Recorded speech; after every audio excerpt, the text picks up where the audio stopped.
Welcome back. Today we are going to continue with Geography Chapter 1, that is Resources and Development. Development of resources. Resources are vital for human survival as well as for maintaining the quality of life. It was believed that resources are a free gift of nature. As a result, human beings use them indiscriminately, and this led to the following major problems: depletion of resources for satisfying the greed of few individuals, accumulation of resources in few hands, which in turn divided the society into two segments, that is, haves and have nots, or rich and poor. Indiscriminate exploitation of resources has led to the global ecological crisis such as global warming, ozone layer depletion, environmental pollution, and land degradation.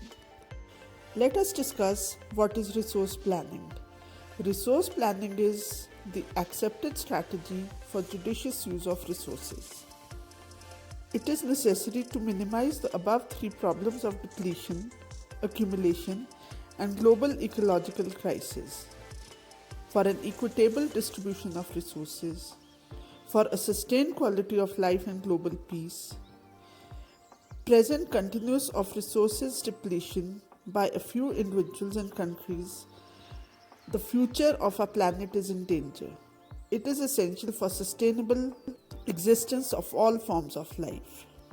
Resource planning is needed in India because of the rich diversity in the availability of resources. There are regions which are rich in certain types of resources but are deficient in some other resources.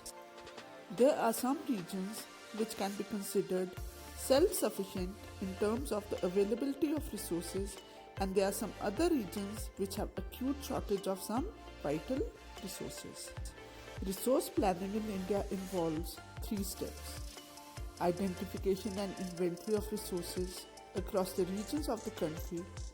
This involves surveying, mapping, and qualitative and quantitative estimation and measurement of the resources, evolving a planning structure endowed with appropriate technology, skills, and institutional setup for implementing resource developmental plans. Third, matching the resource developmental plans with the overall national developmental plans.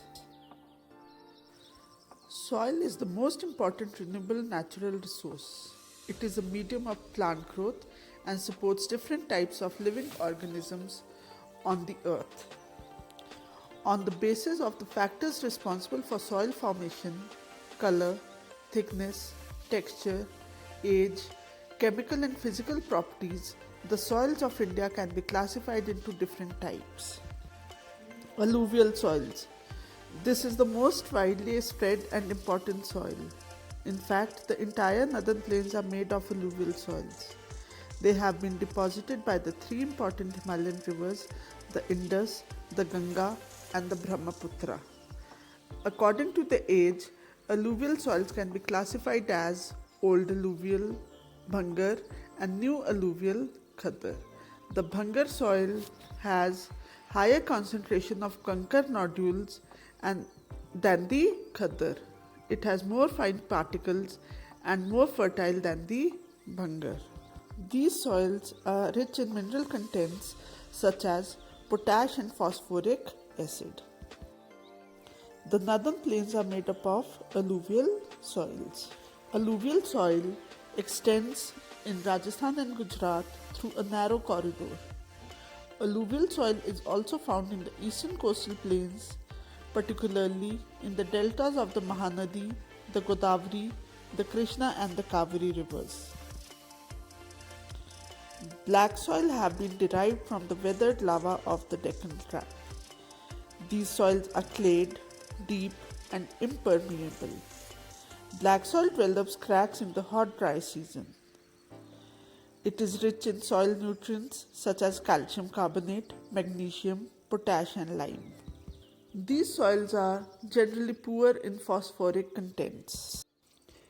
Black soil is typical of the Deccan Trap region spread over northwest Deccan Plateau and is made up of lava flows. They cover the plateaus of Maharashtra, Saurashtra, Malwa, Madhya Pradesh, and Chhattisgarh and extend in the south-east direction along the Godavari and the Krishna valleys. Red and yellow soil. Red soil develops on crystalline igneous rocks. These soils develop a reddish color due to the diffusion of iron in crystalline and metamorphic rocks. It looks yellow when it occurs in a heated form. These are mainly found in the areas of low rainfall along the eastern and the southern parts of the Deccan Plateau. These are also found in the parts of Odisha, Chhattisgarh, southern parts of the Middle Ganga Plain and along the Piedmont zone of the Western Ghats. Laterite soil. Laterite has been derived from the Latin word later, which means brick. The laterite soil develops in areas with high temperatures and heavy rainfall. This is the result of intense leaching due to heavy rain. These types of soil are mainly found in Karnataka, Kerala, Tamil Nadu, Madhya Pradesh and the hilly areas of Odisha and Assam. Arid soil range from red to brown in color. They are generally sandy in texture and saline in nature. In some areas, the salt content is very high and common salt is obtained by evaporation of water. Due to the dry climate, high temperature, evaporation is faster and the soil lacks humus and moisture. After proper irrigation, these soils have become cultivable in the western parts of Rajasthan. The soil texture of forest soil varies according to the mountain environment where they are formed. They are loamy and silty in the valley and coarse-grained in the upper slopes. In the snow-covered areas of Himalayas, these soils experience denudation and are acidic with low humus content. The soils are found in the lower parts of the valleys, particularly on the river terraces and alluvial fans are fertile. Now, let us understand what is soil erosion and soil conservation methods.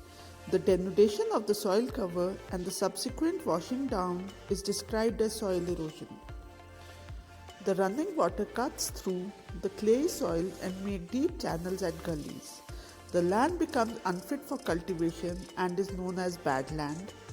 In the Chambal Basin, such lands are often called ravines. Sometimes, water flows as a sheet over large area down a slope. In such cases, the topsoil is washed away, which is known as sheet erosion.